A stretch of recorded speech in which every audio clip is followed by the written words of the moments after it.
ध्वनि विचार। साहित्य शास्त्र से अगर ध्वनि को हटा दिया जाए तो साहित्य शास्त्र में कुछ रह ही नहीं जाएगा।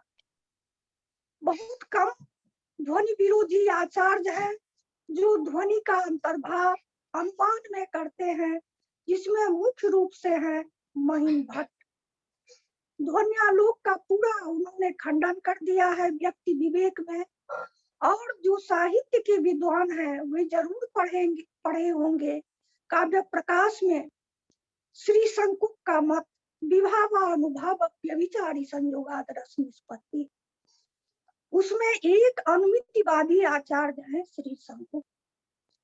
सबसे महत्वपूर्ण मत है उसमें अभिनव गुप्त का, जो अभिव्यक्तिवाद के नाम से प्रसिद्ध है। साहित्य शास्त्र में ध्वनि सिद्धांत का बड़ा ही महत्व है। अगर ध्वनि नहीं रहे तो साहित्य शास्त्र बहुत हल्का हो जाएगा, उसका महत्व कम हो जाएगा। 3 व्यापार होते हैं। अभिधा व्यापार से वाच्यार्थ का बोध होता है, लक्षणा व्यापार से लक्ष्यार्थ का बोध होता है और व्यंजना व्यापार से व्यंग्यार्थ का बोध होता है। जहां पर वाच्यार्थ से अधिक चमत्कार व्यंग्यार्थ में हो जाता है उसको ध्वनि कहते हैं। वाच्यार्थ ईसाईनी व्यंग्ये ध्वनिस्तत् काव्यमुत्तमम् काव्य प्रकाश। मम्मट के अनुसार काव्य के 3 भेद हैं, उत्तम, मध्यम और अधम। तो उसमें उत्तम काव्य जो है उसी को ध्वनि काव्य कहते हैं। पंडित राज जगन्नाथ के अनुसार काव्य के 4 भेद हो जाते हैं। वे वाच्य चित्र को तीसरे स्थान पर रखते हैं और शब्द चित्र को चतुर्थ स्थान पर रखते हैं। अब मम्मट एक ही में दोनों को रख लेते हैं, इसलिए यहाँ 3 है वहाँ 4 है और कोई खास बात नहीं है। तो पंडित राज के अनुसार उत्तमोत्तम जो भेद है उसी को ध्वनि कहते हैं। ध्वन्यालोक में इस पर बहुत विचार किया गया है। एक कारिका है, काव्यस्यात्मा ध्वनिरिति बुधे समाम्नात पूर्वः तस्या भावं जगदुरपरे भाक्तमाहुस्तमन्ये केचिद् वाचां स्थितमभिषये तत्त्वमुचुस्तदीयं तेन ब्रूमः हृदय मनः प्रीतये तत्स्वरूपम्। ध्वन्यालोक से पहले कहीं लिखित रूप में ध्वनि सिद्धांत नहीं था। ध्वनि का व्यवहार साहित्य शास्त्र से पहले व्याकरण लोग करते थे। वे फूट के व्यंजक जो अनित्य शब्द होते हैं उसमें ध्वनि शब्द का व्यवहार करते आए हैं। तो वही का देखा देखी यहाँ भी व्यंजकत्व के सामने से यहाँ भी ध्वनि का व्यवहार साहित्यिक लोग करने लगे। प्रथमे ही विद्वांसो व्याकरण व्याकरण मूलत्वात् सर्व विद्या। मुख्य विद्वान जो होते हैं वे व्याकरण होते हैं और वे श्रूयमान वर्ण में ध्वनि का व्यवहार अनित्य शब्द जो है, जो स्फुट का व्यंजक होता है, जैसे हम कहते हैं घटा तो घ ऑटो, तो कोई वर्ण प्रथम क्षण में उत्पन्न होता है, द्वितीय क्षण में रहता है और तृतीय क्षण में नष्ट हो जाता है। तो फिर कंबुग्रीवादिमान जो अर्थ है उसका बोध ही नहीं हो, तो अपना प्रभाव छोड़ जाता है। एक एक वर्ण जो है वह नष्ट होने से पहले स्फुट के ऊपर अपना स्फुट से ही अर्थ स्फुटित होता है, अपना प्रभाव छोड़ देता है। तब जब हम घटा बोलते हैं तो कंबुग्रीवादिमान अर्थ का बोध हमको हो जाता है। तो वही के देखा देखी ध्वनि शब्द का व्यवहार साहित्य शास्त्र में होने लगा। ध्वन्यालोक में इसके विरोधी मतों का भी उल्लेख किया गया है। अभाववाद जो ध्वनि का अभाव कहते हैं, भक्तवाद जो भक्ति गुणवृत्ति लक्षणा में उसको लाते हैं, और एक है अनिर्वचनीयतावाद कि ध्वनि है लेकिन उसका निर्वचन नहीं हो सकता है। तो अभाववादी सबसे प्रबल विरोधी है, जो कहता है ध्वनि का अभाव है। उससे थोड़ा आगे बढ़ते हैं भक्तवादी, जो कुछ स्वीकार करते हैं, पूरा पूरी स्पष्ट शब्द में नहीं स्वीकार करते हैं, लेकिन कुछ दूर तक जाते हैं। उससे भी आगे बढ़ जाते हैं कौन? अनिर्वचनीयतावादी, कहते हैं ध्वनि है, लेकिन हम उसका निरूपण नहीं कर सकते। बहुत खंडन मंडन चला ध्वन्यालोक में, प्रथम उद्योत में, कि वाच्यार्थ भिन्न होता है, व्यंग्यार्थ भिन्न होता है, दोनों एक नहीं है। इसमें वाच्यार्थ अगर विधि रूप है तो व्यंग्यार्थ निषेध रूप हो जाता है। व्यंग्यार्थ जहां पर वाच्यार्थ निषेध रूप है तो व्यंग्यार्थ विधि रूप हो जाता है, जिसका बहुत ही एक प्रसिद्ध उदाहरण दिया गया है। ब्रह्म धार्मिक विश्वस्त सौसुनकोद्यमारितस्तेन गोदा नदी कच्छ कुंजवासिना दृप्त सिंहेन। यह काव्य प्रकाश में भी यह पद्य आया है, बहुत प्रसिद्ध पद्य है। कोई फूल तोड़ने के लिए किसी के यहाँ चले जाते थे, वहां किसी महिला का निवास स्थान था। उनको पसंद नहीं था कि पंडित जी उनके यहाँ फूल तोड़ने आवे, तो उनको डराने के लिए कहती हैं कि हे धार्मिक, आप विश्वस्त होकर यहाँ भ्रमण करें, क्योंकि आपको जो कुकुर परेशान करता था वो यही गोदा नदी के कच्छ में जो कुंज है, लतागृह है, उसमें रहने वाला जो भयानक सिंह है, उसके द्वारा मार दिया। तो यहाँ देखिए वाच्यार्थ जो है कहता है ब्रह्म, और व्यंग्यार्थ को क्या हो जाएगा कि यहाँ कभी भूल कर भी मत आएगी। तो वाच्यार्थ अलग चीज है और व्यंग्यार्थ अलग चीज है, दोनों को हम एक नहीं कह सकते हैं। इस पर बहुत विचार किया गया है ध्वन्यालोक में। ध्वन्यालोक में अंत में अभाववाद का भी खंडन किया गया है। अनिर्वचनीयतावाद को तो मैंने हम लक्षण कर दिए तो हो गया, स्वतः विखंडित हो जाता है। भक्तवाद का भी हो जाता है, वो भी निरस्त हो जाता है। तो उसमें दो ही भेद पहले किए गए हैं, एक लक्षणामूलक ध्वनि और दूसरा अभिधामूलक ध्वनि। काव्य प्रकाश के चतुर्थ उल्लास में और साहित्य दर्पण के चतुर्थ परिच्छेद में ध्वनि के भेदों का बहुत निरूपण है। काव्य प्रकाश में 10,455 और साहित्य दर्पण में 5,355 इसके भेद होते हैं। साहित्य दर्पण में संकलन प्रक्रिया है और काव्य प्रकाश में गुणन प्रक्रिया है। तो सबसे पहले अगर इसके भेद पर हम चले तो पहले क्या भेद करेंगे? ध्वन्यालोक के लोचन टीका में 35 भेद है, तो वो तो अलग चीज है। लेकिन जो साहित्य से आचार्य किए हैं वे जरूर साहित्य दर्पण में भी पढ़े होंगे और काव्य प्रकाश में भी पढ़े होंगे। जो साहित्य के विद्वान हैं सब जानते हैं इस बात को। तो पहले ध्वनि के दो भेद, एक लक्षणामूलक ध्वनि और दूसरा अभिधामूलक ध्वनि। लक्षणामूलक ध्वनि के दो भेद हो जाते हैं, अर्थांतर संक्रमित वाच्य ध्वनि और अत्यंत तिरस्कृत वाच्य ध्वनि। सूची कटाह न्याय से पहले लक्षणा ध्वनि का निरूपण हो जाता है।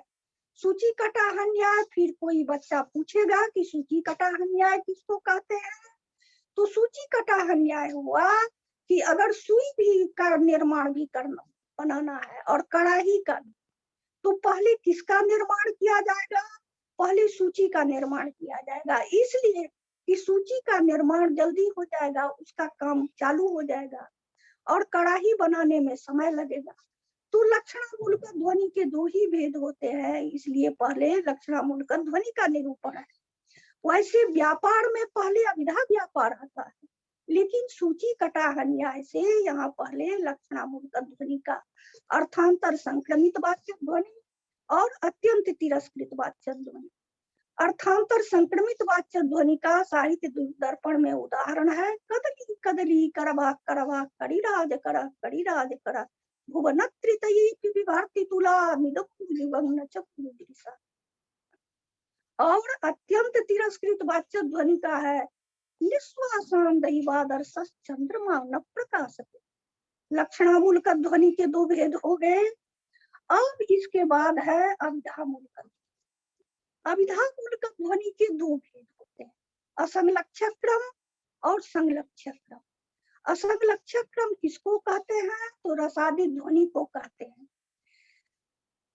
रसादी ध्वनि में बहुत है, इसलिए रसादी कहते हैं। रस्यते आस्वाद्यते इति व्युत्पत्त्या भाव तदाभासादि नाम अपि ग्रहणम्। तो रसादी ध्वनि असंलक्षक क्रम होते हैं। इसका क्या मतलब हुआ कि वाच्यार्थ की प्रतीति के बाद व्यंग्यार्थ की जो प्रतीति होती है, उसमें जो भेद है, उसमें जो क्रम है, भेद नहीं, उसमें जो क्रम है, उसमें जो समय है व्यवधायक, वो इतना कम है कि लक्षित नहीं होता है।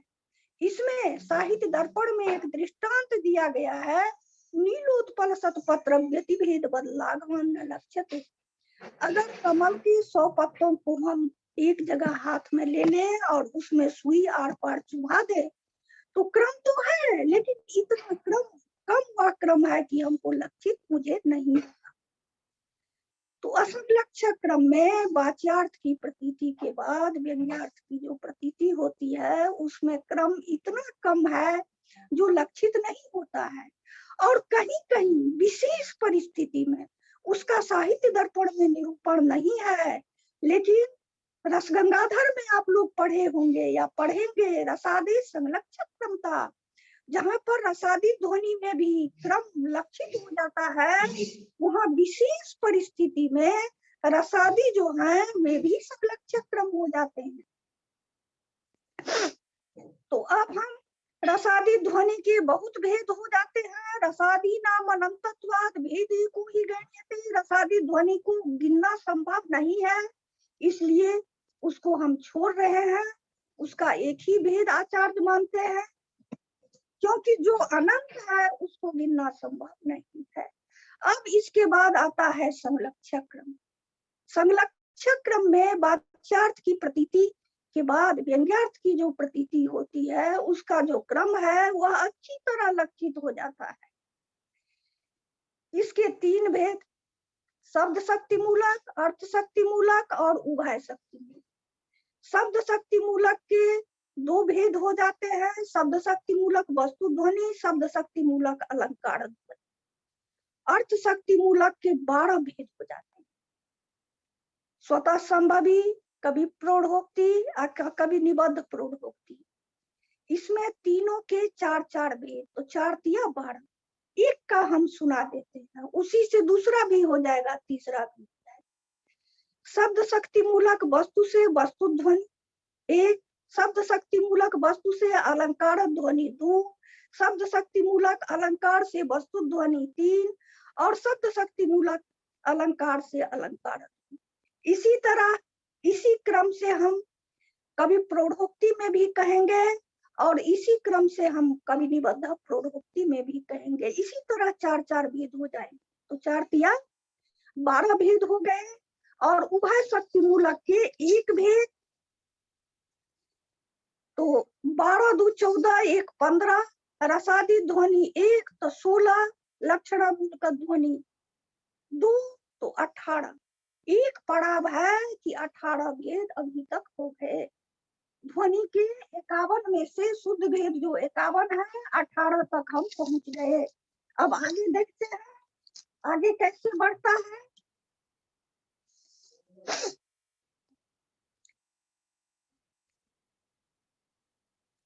आगे उभय शक्ति मूलक जो है उनका एक ही वाक्यगत भेद होगा और 17 जो रह जाएंगे उनके पदगत भी हो जाएंगे और वाक्यगत भी हो जाएंगे। तो इनके कितने भेद हो गए? 35 भेद हो गए। 18 में से एक को हम अलग कर दें तो ये 17 जो रह जाते हैं उनके पदगत भी होते हैं और वाक्यगत भी होते हैं, और एक उभय शक्ति मूलक को हम उसमें जोड़ देते हैं तो कुल 35 भेद हो जाते हैं। अब बाबू अर्थ शक्ति मूलक के जो 12 भेद हैं उनके प्रबंधे व्यर्थ शक्ति भू जो पढ़े होंगे या आप लोग किताब निकाल के देखेंगे, जब कक्षा हो जाएगी तो उसमें आपको कारिका का अंश मिलेगा कि प्रबंधगत भी होता है, जिसका महाभारत का श्लोक दिया है उदाहरण में, अलंग स्थित्वा श्मशानेस्मिन् वृद्ध गोमायु संकुले इत्यादि। तो अगर हम 35 में फिर 12 जोड़ देते हैं तो कितने भेद हो जाएंगे? 35 जोड़ 12 तो बराबर हो जाएंगे 47। अंत में रसादी ध्वनि जो है, जिसका हम एक भेद माने हैं, उसका प्रबंध वर्ण गचना वर्ण कपि रसादया से 4 भेद हम जोड़ दें।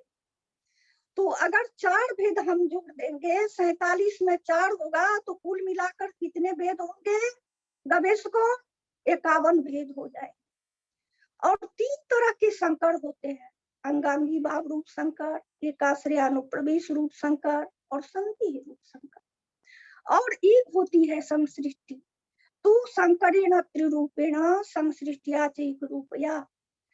अब एक बात पर आप लोग गौर कीजिए, एक बात पर बढ़िया से ध्यान दीजिए कि साहित्य दर्पण में भी ठीक उसी तरह से 51 भेद गिनाए गए हैं और काव्य प्रकाश में भी ठीक उसी तरह से 51 में कहीं कोई अंतर नहीं। लेकिन इसमें हो जाते हैं 5355 साहित्य दर्पण में, क्योंकि इसमें संकलन प्रक्रिया अपनाई गई है। और काव्य प्रकाश में हो जाते हैं कितने भेद? उसमें 10,455 हो जाते हैं, क्योंकि उसमें गुणन प्रक्रिया अपनाई गई है। तो दोनों में शुद्ध भेद में कोई अंतर नहीं है और बाद के जो भेद हैं उसमें अंतर किए गए हैं। सुन रहे हैं आप लोग? शास्त्री जी, शास्त्री जी, ध्वनि गच्छति?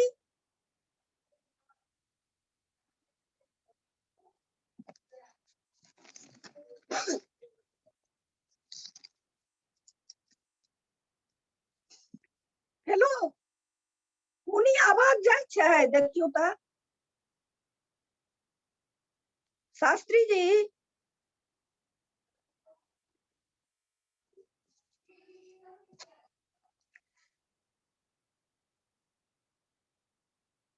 ध्वनि सिद्धांत को स्थापित करने का श्री किनको मिला है? आनंद वर्धनाचार्य को।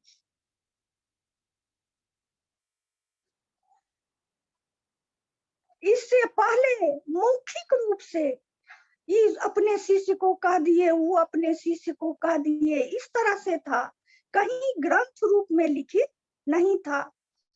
ध्वन्यालोक में ध्वनि सिद्धांत की स्थापना की गई है। वाच्यार्थ से अधिक चमत्कारी जहां पर व्यंग्यार्थ हो जाता है उसको कहते हैं ध्वनि, और जहां पर व्यंग्यार्थ में कम चमत्कार हो जाता है उसको कहते हैं गुणीभूत व्यंग। ध्वनि में और गुणीभूत व्यंग में यही अंतर है कि जहां पर ध्वनि काव्य है वहां पर व्यंग्यार्थ में अधिक चमत्कार होगा, और द्वितीय जो भेद है जिसको गुणीभूत व्यंग कहते हैं, वहां व्यंग्यार्थ में चमत्कार जो है कम हो जाता है, वो गौण हो जाता है, तब उसको कहते हैं हम गुणीभूत व्यंग कहते हैं। मुनि कन्या भी था, मुनि तुम्हारा तो 1 मिनट। ध्वनि आयाती दिल के, ध्वनि ही आयाती, ध्वनि ही आयाती। शास्त्री जी से कहीं पूछे थे और ये लोग क्या जानना चाहते थे? शास्त्री जी, शास्त्री जी,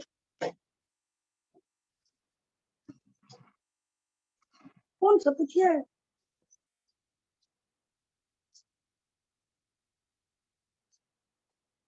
सुनना शास्त्री जी।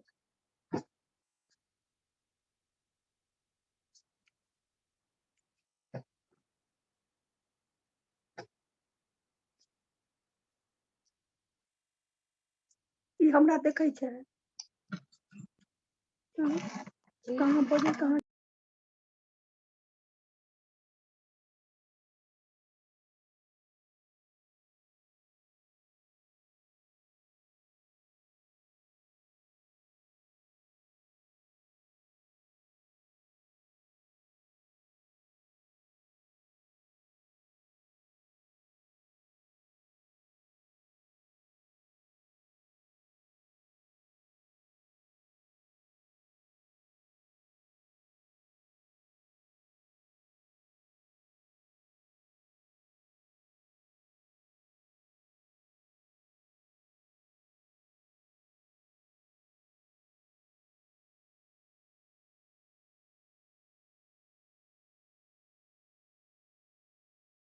चाहते हैं? गवेषकों, आप लोग और क्या जानना चाहते हैं ध्वनि के संबंध में?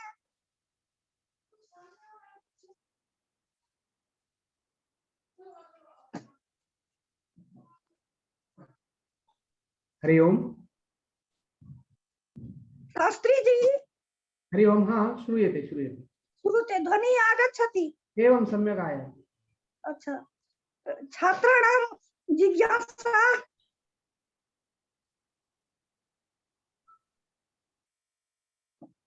छात्राणां कक्षा नहीं, इदानीं यावत् समयः वर्तते तावत् प्रचलिष्यति, लेकिन वो लोग क्या विशेष रूप से इसमें जानना चाहते हैं तो हम उस बात को और कहेंगे।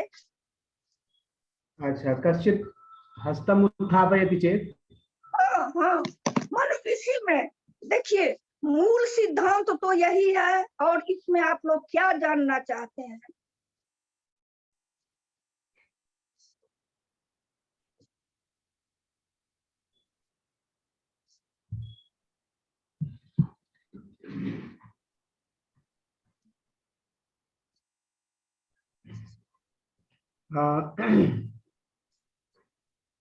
किसी को संदेह है तो पूछ और सकते हैं। इसमें किस पक्ष पर आप ध्वन्यालोके, किस पक्ष पर आप चाहते हैं कि और अधिक प्रकाश चाहिए? कक्षा है ना, तो सामान्य ही सिद्धांत हुआ। सामान्य सिद्धांत तो हम कह दिए, और आप लोग पूछिए। अभी जब तक समय है तब तक हम कहेंगे।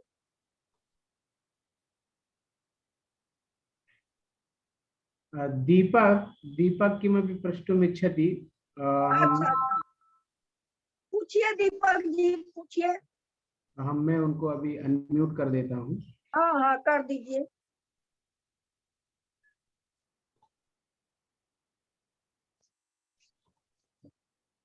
कितने बजे? हाँ, अभी बहुत समय है।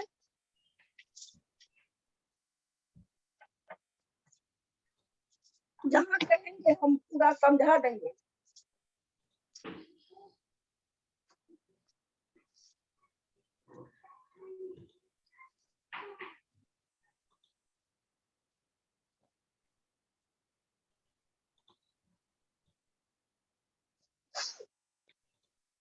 दीपक। हाँ गुरुजी। नमो नमः गुरुजी। नमो नमः गुरुजी। नमो नमः। हाँ, प्रश्न अस्ति गुरुजी। ध्वन्यालोक में जो है ना, हाँ कहिए ना। हाँ हाँ, ठीक है। ध्वन्यालोक में ध्वनि के जो बहुत सारे व्युत्पत्ति बताए गए हैं, उन व्युत्पत्तियों के बारे में जानना चाहता हूँ, और उसके अर्थ के बारे में जानना चाहता हूँ। ध्वन्यालोक में व्युत्पत्ति कहाँ बताया गया है? मूल में तो नहीं है। ध्वननंग ध्वनि तो व्यापार एवं प्रत्यय। और तो ध्वन्यालोक में मूल में तो नहीं बताया गया है। ध्वन्यते अस्मिन् तब काव्य हो जाता है। ध्वनि शब्द का प्रयोग किसकी अथी में विधा में होता है? तो ध्वनिति ध्वनि कहते हैं तो शब्द और अर्थ। ध्वननंग ध्वनि कहते हैं तो व्यापार हो गया। ध्वन्यते अस्मिन् कहते हैं तो काव्य हो गया। लेकिन ध्वन्यालोक में मूल में ही बात नहीं। अच्छा, और इनको इसी व्युत्पत्ति पर विशेष आप थोड़ा और प्रकाश डाल दीजिए। माने जो व्यापार परक अर्थ होने पर किसका ग्रहण होगा, कर्म परक व्युत्पत्ति होने पर किसका ग्रहण होगा, और ध्वननम ध्वनि इत्यादि जो है, तो व्यापार से व्यापार प्रकार के व्यापार का यहाँ पर ग्रहण है इत्यादि। ध्वन्यते अस्मिन् तब काव्य इसका अर्थ हो जाता है। ध्वनि शब्द का शब्द में भी होता है, अर्थ में ध्वनिति की ध्वनि कहते हैं तो शब्द भी अर्थ होता है, अर्थ भी अर्थ होता है। और जब ध्वननंग ध्वनि कहते हैं तो ध्वनन व्यापार अर्थ होता है। ध्वन्यते अस्मिन् जब कहते हैं तो काव्य अर्थ हो जाता है, जिसमें ध्वनित होता है, जो ध्वनित होता है। ध्वननम ध्वनि यदा अस्माभिः उच्यते तदानीं तत्र ध्वनिपदेन व्यापारस्य बोधः। व्यापारस्य बोधः। ध्वन्यते अस्मिन् तदा काव्यस्य बोधः। ध्वनतीति ध्वनिः इत्थं यदा उच्यते तदा शब्दः अर्थस्य। तदेव तत्र कीदृशः व्यापारः बुध्यते? ये देखिए 3 व्यापार होते हैं ना, 3 व्यापार तो अभिधा, लक्षणा और व्यंजना। तो अभिधा व्यापार से वाच्यार्थ का बोध होता है, लक्षणा व्यापार से लक्ष्यार्थ का बोध होता है और व्यंजना व्यापार से व्यंग्यार्थ का बोध होता है। अब वाच्यार्थ से अधिक चमत्कार जहाँ पर हो जाता है उसी को ध्वनि कहते हैं। काव्य प्रकाश वाच्यातिशायिनी व्यंग्ये ध्वनि तत्काव्यमुत्तम, उसी को ध्वनि कहते हैं और उसी को उत्तम काव्य कहते हैं। ध्वनि यदि आलंकारिकैः न स्वीक्रियते चेत् तर्हि का आपत्ति अस्ति? वैयाकरणैः तु ध्वनिः स्वीक्रियते, तेषां स्फोटसिद्धिः भवति। हाँ, स्फोटस्य जे जहाँ व्यंजकः भवति तत्र ध्वनिः स्वीक्रियते वैयाकरणैः। एवं। हाँ, व्याकरण शास्त्रादेव साहित्य शास्त्रे ध्वनि शब्दस्य प्रयोगः समायातः तत्र लिखितं वर्तते। प्रथमे हि विद्वांसो वैयाकरणं व्याकरणमूलत्वात् सर्वविद्यानां ते हि श्रूयमाणे को वर्णे को ध्वनि स्वीकुर्वन्ति, कुछ इस तरह से है। हाँ, तो ये व्यंजक है ना, वहाँ स्फुट का व्यंजक है और यहाँ व्यंग्यार्थ का व्यंजक है। व्याकरण शास्त्र में ध्वनि जो है स्फुट का व्यंजक है और यहाँ व्यंग्यार्थ का व्यंजक है। ध्वनि व्यंजक है ना, तो व्यंजक का सौम्य है व्याकरणों के ध्वनि के साथ साथ वो अनित्य शब्द में मानते हैं और यहाँ जो है ये पारिभाषिक कुछ दूसरे शब्द में दूसरे ढंग का हो गया, लेकिन लिया गया है वहीं से। एवं सत्यम। अन्य कश्चित् जिज्ञासते वा? कोई और जिज्ञासा करना चाहता है? अभी बहुत समय है, अभी बहुत समय है आप लोग। अमित कुमार तिवारी कुछ पूछना चाह रहे हैं। अब उतना उदाहरण कहना संभव नहीं है, बहुत 51 का उदाहरण। हाँ अमित, आप पूछ सकते हैं क्या? हाँ, नमो नमः आचार्य। हाँ कहिए। हाँ, ये कह रहा है ना कि जैसे काव्य प्रकाश में है कि इतम उत्तम अतिशायिनी वाच्याद व्यंग्य ध्वनिर्बुधैः कथिता, तो यहाँ पर जो बुधई शब्द है तो ये तो वैयाकरणों के लिए लिया गया है ना? हाँ, वैयाकरणों के लिए लिया गया है। बुधैः इति वैयाकरणैः प्रधानभूत स्फोट रूपस्य शब्दस्य ध्वनिरिति व्यवहारः कृतः। हाँ, यहाँ बुधई जो है ना वैयाकरणों के लिए। हाँ ठीक है, आप प्रश्न करिए, आपकी जिज्ञासा क्या है? हाँ, जिज्ञासा ये है जैसे कि जो उत्तम काव्य है और मध्यम काव्य है और अधम काव्य है, तो इनके समायोजन में शोध कैसे कर सकते हैं? ध्वनि पर। अच्छा। देखिए, उत्तम काव्य में ही इसके मम्मट के अनुसार 3 भेद होते हैं जी। 3, उत्तम मध्यम और अधम। तो उत्तम ध्वनि काव्य हो गया और मध्यम जो हुआ गुणभूत व्यंग्य हो गया, जहाँ पर व्यंग्य में चमत्कार कम हो जाता है, इसीलिए उसको गुणभूत व्यंग्य कहते हैं। और अधम काव्य जो है शब्द चित्रम वाच्य चित्रम अव्यंग्यम त्वरण स्मृतम। तो सूद में क्या माने, अब क्या और जिज्ञासा को रखिए। जैसे ये मेरा जिज्ञासा है ना कि अधम काव्य है, मध्यम काव्य है और उत्तम काव्य है। हाँ, तो इसमें इसको मतलब शोध में किस दिशा में करें, यही तो जानना है हमको। यही जिज्ञासा है कि शोध अगर करना हो इस विषय पर। अब जो उत्तम काव्य है उसी को हम उत्तम काव्य कह सकते हैं, कोई हेरा फेरी नहीं कर सकते हैं। हाँ, इतना अंतर है। रसगंगाधर में 4 भेद हैं। आप रसगंगाधर पढ़े हैं? जी। तो उसमें पंडित राज जगन्नाथ कितने भेद हैं? उत्तमोत्तम, उत्तम, मध्यम और अधम। तो इस शब्द चित्र 4 भेद है। हाँ, तो 4 भेद कैसे हो गए हैं? देखिए, वहाँ शब्द चित्र को और अर्थ चित्र को अलग कर दिया गया है। अब मम्मट दोनों को एक ही में रख दिए हैं। बस इतना सा ही अंतर है और कोई अंतर नहीं है। ठीक है। उदाहरण सब याद है? नहीं, उदाहरण नहीं, हमको जिज्ञासा है केवल इसमें शोध के विषय में, शोध जैसे मुझे करना हो अगर ध्वनि पर, हाँ ध्वनि विषयक शोध करना हो तो मुझे हाँ, तो उत्तम जो काव्य होगा, जी। प्रथम श्रेणी का जो काव्य होगा उसी में तो ध्वनि है। अच्छा अच्छा, ठीक है उसी ठीक है। को हाँ, और मध्यम श्रेणी का जो काव्य है उसमें तो ध्वनि नहीं है, अधम श्रेणी का जो काव्य है उसमें तो ध्वनि नहीं है। और उदाहरण सब भी जानते हैं काव्य का। हेलो, हाँ गिरधारी जी पूछिए। पढ़े हरि हैं कुमार तो, झा। हाँ उदाहरण जानते हैं, साहित्य दर्पण में पढ़े हैं कि काव्य प्रकाश में पढ़े हैं? वो म्यूट हो गए हैं, अमित ध्वनि म्यूट का, हो गए हैं, हाँ, मैडम अमित म्यूट हो गए हैं। वो ध्वनि काव्य का उदाहरण जानते हैं? मैंने कहा अमित आपसे जो जिज्ञासा कर रहे थे वो म्यूट हो गए हैं, उनकी अच्छा आवाज ठीक बंद हो गई है। अगला ठीक, विद्यार्थी पूछना चाह रहा है, गिरधारी कुमार झा पूछिए। चलिए। आप हैंड रेस कर रहे हैं ना गिरधारी, बोलिए जी क्या जी, बोलिए। हाँ बोलिए। नमो नमः श्रीमान। हाँ कहियो, कहिए। हम पूछ रहे थे श्रीमान कि जैसे हिंदी और संस्कृत के उच्चारण में कहीं कहीं शब्द में डिफरेंस, जैसे मान लीजिए एक छोटा सा उदाहरण है राष्ट्रीय, तो संस्कृत में जब भी हम लोग लिखते हैं तो ह्रस्वी और हिंदी में दीर्घी, तो ये क्या है सर? ये कुछ समझ में नहीं आया। तो ये तो अच्छा ध्वनि विचार से, ये तो ध्वनि विचार से नहीं ना संबंध रखता है बाबू। अच्छा ठीक है, उसका समाधान मैं दे देता हूँ। हाँ, उसका जी जी, समाधान। ये हाँ, सर ध्वनि में ही ना आएगा इस तरह। जी जी जी जी सर नहीं बताइए। नहीं, वो ध्वनि में नहीं आएगा, वो अच्छा अच्छा, व्याकरण का विषय है।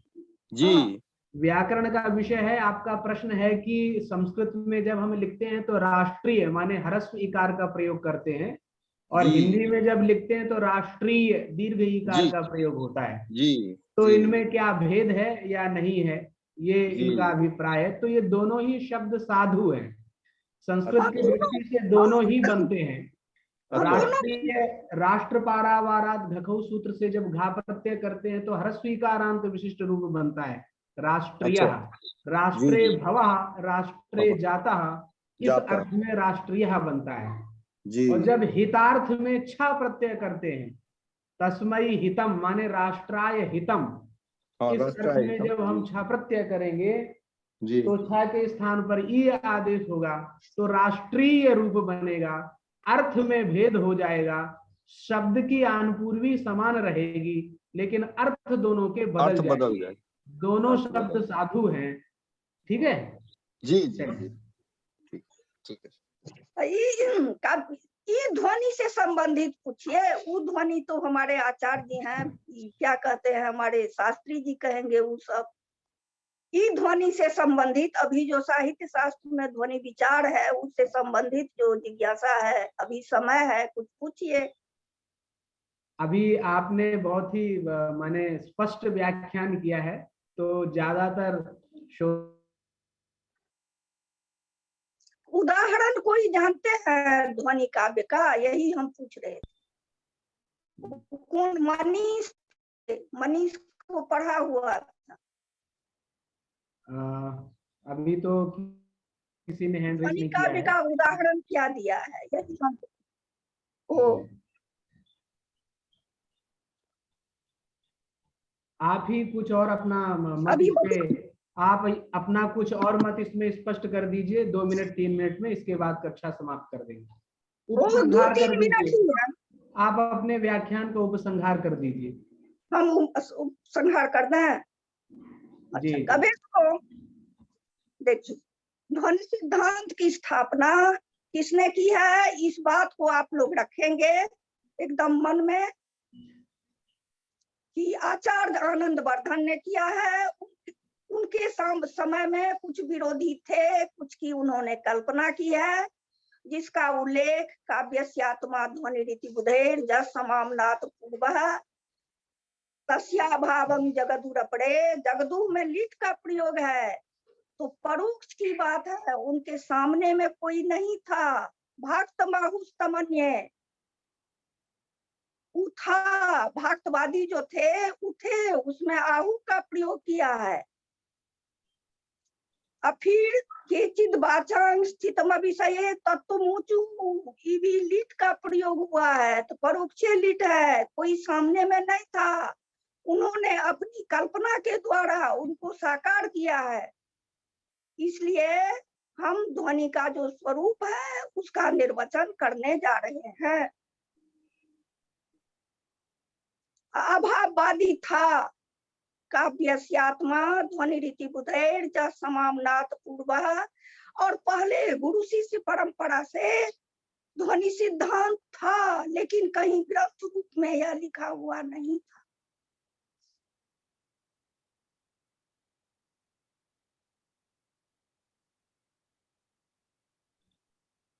जी हाँ, तो जगदू जहाँ परोक्ष का प्रयोग कर दिया लिट का, तो इसका मतलब है सामने में नहीं था। आहू कहते हैं कि इसका मतलब है वाचांग अभिषय स्थितम तदीयम तत्वम ऊचुः, तो वो भी लिट का प्रयोग हो गया, तो इसका मतलब है सामने में नहीं था। ये सब बातें ध्वन्यालोक की टीका में इन बातों की चर्चा की गई। तो अंत में ये क्या करते हैं, तो ध्वनि सिद्धांत की सर्दियों के हृदय में प्रसन्नता के लिए ध्वनि सिद्धांत की स्थापना करते हैं। और कुछ विद्वान हैं जो अनुमितिवादी हैं, जो ध्वनि को नहीं मानते हैं, जिसमें प्रमुख है महिम भट्ट। व्यक्ति विवेक में उन्होंने ध्वन्यालोक का खंडन कर दिया है, ध्वनि का अंतर्भाव कर दिया है अनुमान में। और काव्य प्रकाश में जो पढ़े होंगे विभावा अनुभाव व्यभिचारी संयोगाद रस निष्पत्ति, यह जो रस सूत्र है, इसकी व्याख्या में श्री संकुक का जो मत है वो अनुमितिवादी आचार्य है। सबसे अधिक सम्मान मिलता है अभिनव गुप्त को, जिनका जो मत है रस सूत्र की व्याख्या में, उसको अभिव्यक्तिवाद के नाम से कहा गया है। वो व्यंजनावादी आचार्य है। व्यंजना विरोधी जो आचार्य है साहित्य शास्त्र में बहुत कम है, लेकिन उनको उतना सम्मान नहीं मिला है जितना व्यंजना के जो समर्थक हैं उनको मिला है। और कहता है कि अनुमान से उतना चमत्कार नहीं मिलता है जितना व्यंजना वृत्ति से बोध होने पर मिलता है। समय है बचा हुआ। शास्त्री जी, अच्छा, एक गंगायाम घोषा बहुत ही प्रसिद्ध उदाहरण है लक्षण लक्षणा का।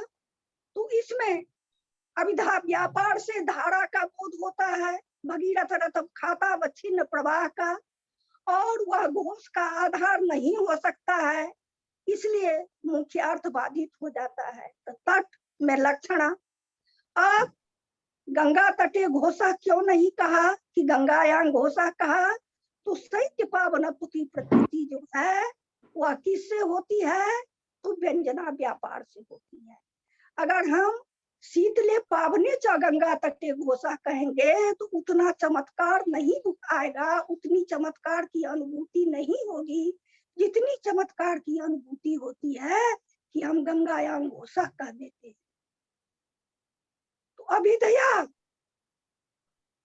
गंगा का तट बहुत दूर तक होता है, लेकिन गंगायाम घोषा में क्या है, सामीप्य संबंध है कि जहाँ पानी खत्म हुआ और तट शुरू हुआ, यह उसका अर्थ होता है।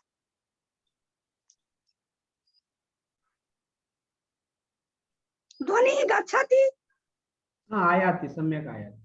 अच्छा, और कुछ कहिए।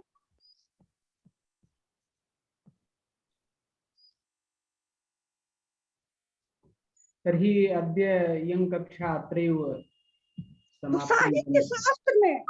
साहित्य शास्त्र में असली जो तत्व है वह क्या है, वो व्यंजना व्यापार से व्यंग्यार्थ का जो बोध होता है, और उस व्यंग्यार्थ में भी वाच्यार्थ से जब अधिक चमत्कार हो जाएगा तभी वह उसको ध्वनि पद की प्राप्ति होगी।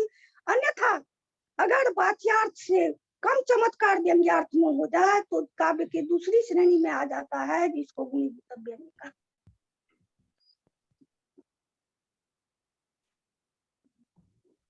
इतोपि किमपि वक्तुम् इच्छन्ति वा? हम कि छात्र को कुछ पूछना है तो पूछ सकते हैं। छात्रा तु चिंटू कुमार किमपि प्रष्टुम् इच्छति। अच्छा कहिए। वीर वीर सनातन जी भी कुछ पूछना चाह रहे हैं। सनातन जी पूछिए आप। अच्छा वो भी सनातन तो हमारे शिष्य भी रह चुके हैं। जी जी जी गुरुजी प्रणाम। प्रणाम। कहियो वीरू जी कहियो। अभी कहे छिए कि ये चमत्कार जे छै, हाँ ई की छै आखिर? चमत्कार की छै? जी जैसे खुशी है तैसे छै चमत्कार। चमत्कार जी अब तो कह देबै शीतले पावनी छ गंगा तटी घोषा तो ओते जी चमत्कार नहीं हेते। इथन जी हाँ हैया पर की छै दस गंगाधर के काव्य लक्षण रमणीयार्थ प्रतिपादक शब्द काव्यम काव्य जी रमणीयता च लोकोत्तर आह्लाद जनक ज्ञान गोचरता लोकोत्तर पंच आह्लादगतः चमत्कार पर पड़ जाया। आह्लादगतः आह्लाद में रहने वाला जिसका दूसरा नाम है चमत्कार। आह्लादगतः चमत्कार पर पड़ जाया तो खुशी। चमत्कार माने की पहले खुशी। अच्छा आई जे कहलिए कि साहित्य दर्पण में जो है 51 भेद हो जाता है संकर्षण प्रक्रिया से। हाँ संकर्ष प्रक्रिया से संकलन प्रक्रिया अपनायल गेल छै साहित्य दर्पण में। जी आ काव्य प्रकाश में जो 10,455 हो रहा है गुण प्रक्रिया गुण प्रक्रिया। गुणन अच्छा ये गुणान प्रक्रिया की भेलै? अब उ तो अहाँ किताब उलट के देखियो फिर काल कहियो एबे विभाग में तो बात करियो। अच्छा ठीक छै ठीक जी है हाँ जी जी बहुत बढ़िया बहुत बढ़िया। जी जी बहुत बढ़िया स्पष्ट भेले कि धनी के जे छै। एक चीज और स्पष्ट करबाक जरूरी छै कि आखिर धनी के जरूरत किए पड़ गेलै? ओते चमत्कार होना नहीं है।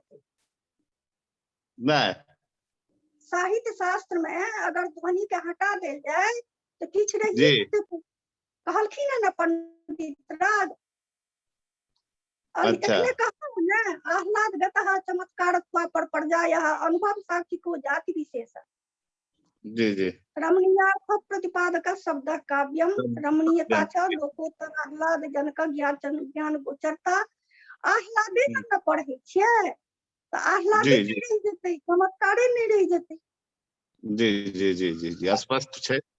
हाँ अहाँ के खूब अनुमान में ओतेक आह्लाद नहीं छै तै उतना द्वारा चमत्कार अनुमितिवादी जे आचार्य छथिन अनुमितिवादी आचार्य साहित्य शास्त्र में ओतेक सम्मान नहीं भेटलैया।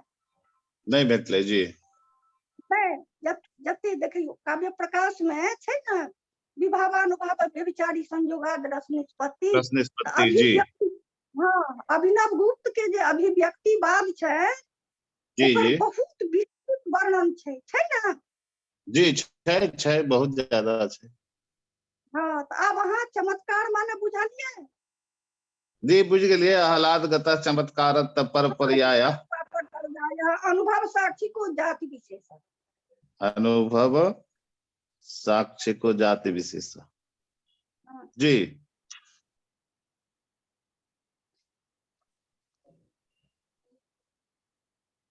भऽ गेलै जी जी जी स्पष्ट संतुष्ट। सनातन जी संतुष्ट हो गए। हाँ संकलन प्रक्रिया ये तो हमारे पुराने छात्र हैं। संकलन प्रक्रिया गुणन प्रक्रिया के की प्रक्रिया छै अहाँ काव्य प्रकाश में आइए अहाँ देख लेबै बुझ गेलिए। ठीक छै देख लै छै जी चतुर्थ उल्लास में देखै छी। हाँ चतुर्थ एमे चतुर्थ उल्लास ओमे चतुर्थ परिच्छेद साहित्य दर्पण के चतुर्थ परिच्छेद काव्य प्रकाश में चतुर्थ उल्लास। हाँ लोचन में 35 भेद मानने छै अब ओकर अलग बात। जी जी जी 35 भेद छै ओमे। हाँ लोचन में 35 भेद मानने छै तो तो अलग चीज छै। शंकर 3 तरह के होय छै जी कौन कौन अंगांगी भाव रूप शंकर संदेह रूप शंकर और एकाश्रयानुप्रति। चिंटू पूछिए वो नमः गुरुजी, आपसे ही हमें पूछना था। हाँ जो अभी गुरुजी ने, शास्त्री गुरुजी ने बताया कि राष्ट्रीय और राष्ट्रीय, देखिए देखिए इस पर थोड़ा एक बार और देखो, प्रकाश डाल देते सर आप। एक बात आपसे मैं कहूँ, ये ध्वनि विचार के अंतर्गत नहीं आता है। मुझसे मुझसे पूछ रहे हैं, ठीक है मैं बता देता हूँ। हाँ देखिए, चिंटू क्या पूछ रहे हैं, फिर से स्पष्ट बोलिए, ध्वनि आपकी क्लियर नहीं आई। ध्वनि विचार के अंतर्गत यह जिज्ञासा आपकी नहीं है। पटरी पर गाड़ी दौड़ाइए, पटरी से नीचे गाड़ी को नहीं ले जाइए। चिंटू बोलिए, स्पष्ट बोलिए, क्या कह रहे हैं? हाँ, मैं जो बोल रही हूँ। नहीं आप चिंटू, शिक्षा में जी, क्या कह रहे हैं, बोलिए जरा। अभी जो राष्ट्रीय और राष्ट्रीय में जो अभी आपने बताया था व्याकरण की प्रक्रिया, हाँ हाँ हाँ। गुरुजी एक बार और थोड़ा प्रकाश डाल देते इस पर। अच्छा देखिए, जब हर्ष इकार घटित राष्ट्रीय शब्द होता है तो जी वहां गुरुजी। पर उसका अर्थ होता है राष्ट्रे जाता, माने राष्ट्र में जिसका जन्म हुआ अथवा राष्ट्र में जो कार्य हुआ, इस प्रकार का अर्थ वहां पर लिया जाता है। जी, राष्ट्रे जाता कहिए अथवा राष्ट्रे भवः कहिए, वहां जात और भव में भेद बताया गया है, वहां नहीं जाएंगे। अभी सामान्य आपको हम बता दे रहे हैं कि राष्ट्रे भवः इस अर्थ में राष्ट्रीय बनता है। राष्ट्र पारावारात घघौ सूत्र से घा प्रत्यय होता है, तो घा प्रत्यय होता है, उसके स्थान पर ई आदेश होता है, माने हरस्व इकार विशिष्ट ई आदेशः तत्र जायते, तस्मात् राष्ट्रीयः इति रूपम भवति।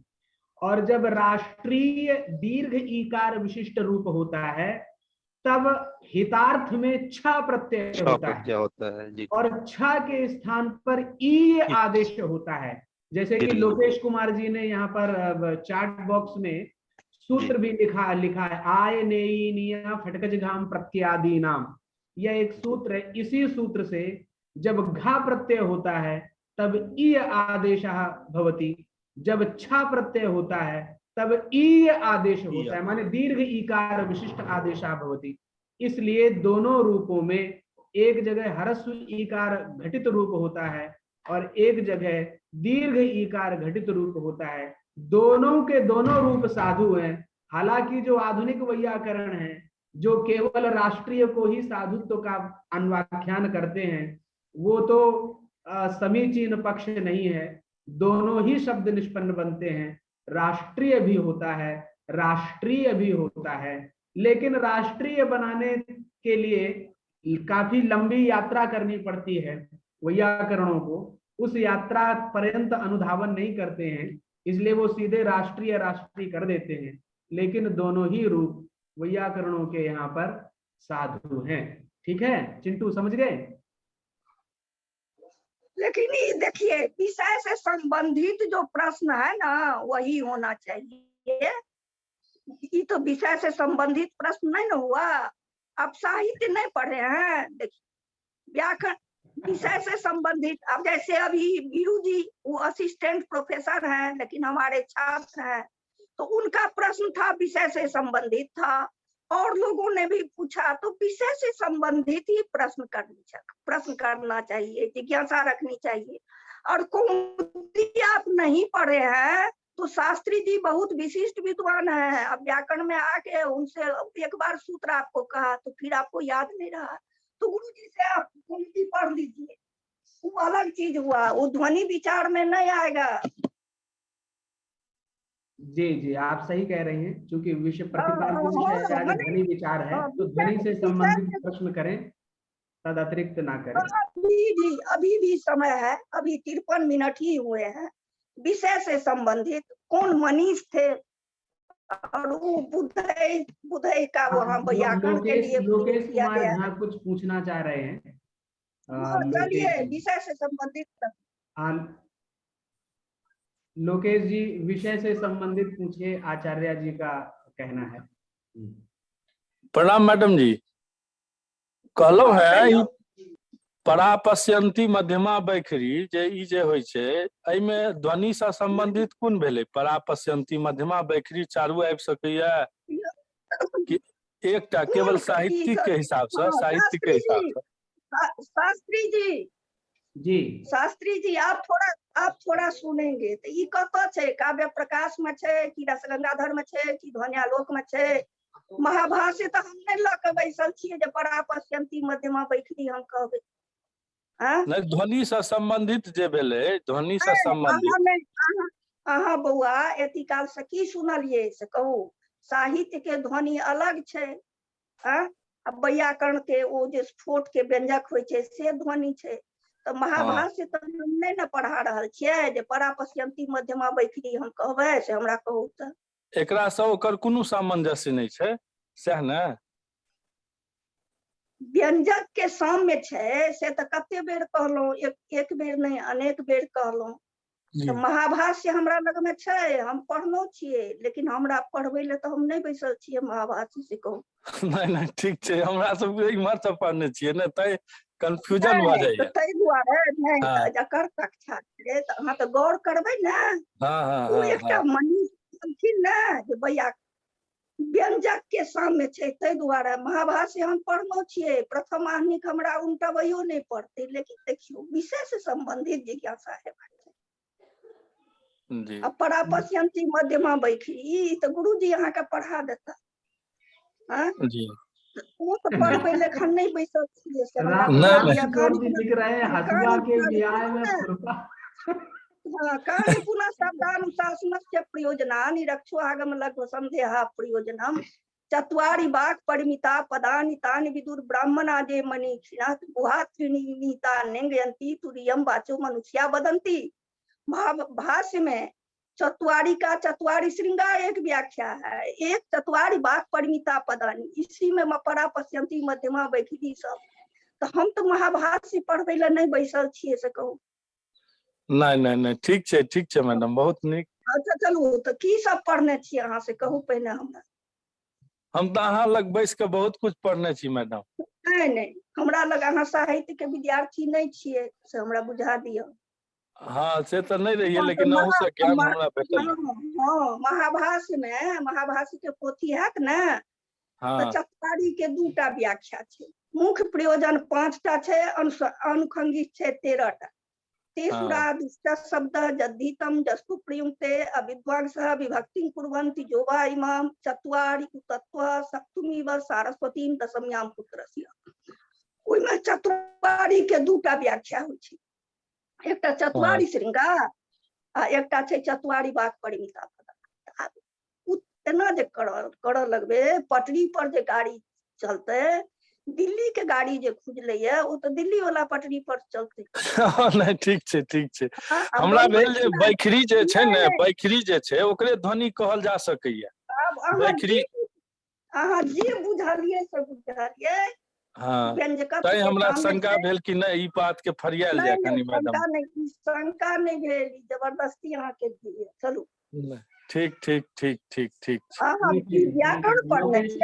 लोकेश से जिज्ञासा तो समीचीना एव अस्ति, किंतु लोकेश ध्वनि माने श्रवण इंद्रिय विषय यहाँ पर ध्वनि नहीं है, ठीक है ना जी। माने आप जो सोच रहे हैं कि जो वैखरी वाक होती है जो पर श्रवण गोचर है जी, परापश्यंती मध्यमा तो वो पर श्रवण गोचरा नहीं है, लेकिन जो वैखरी वाक है वो पर श्रवण गोचरा होती है।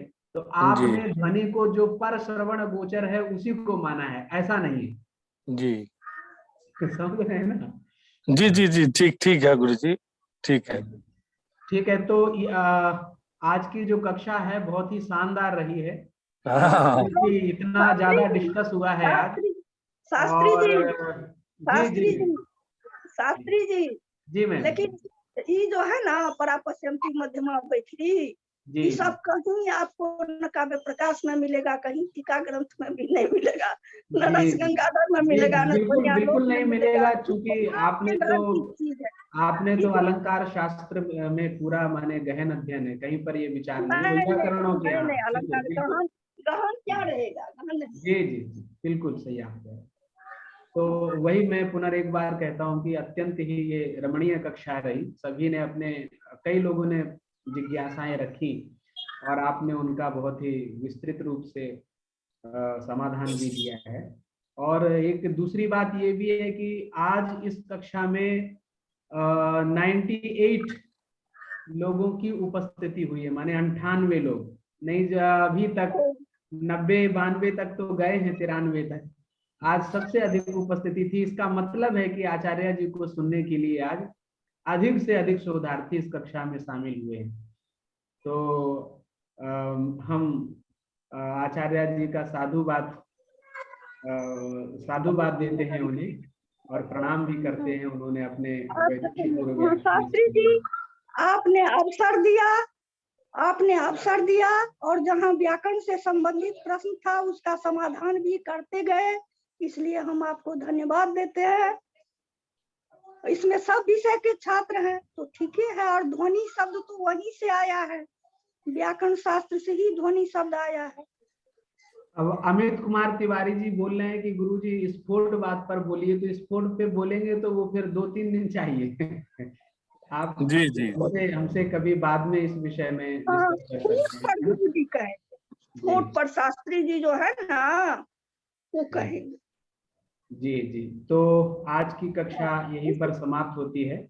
सभी लोगों का बहुत बहुत साधुवाद, और आचार्य जी को मैं प्रणाम करता हूँ, वो आए, उन्होंने अपना बहुमूल्य समय दिया। शास्त्री जी को भी धन्यवाद कि आपने अवसर दिया।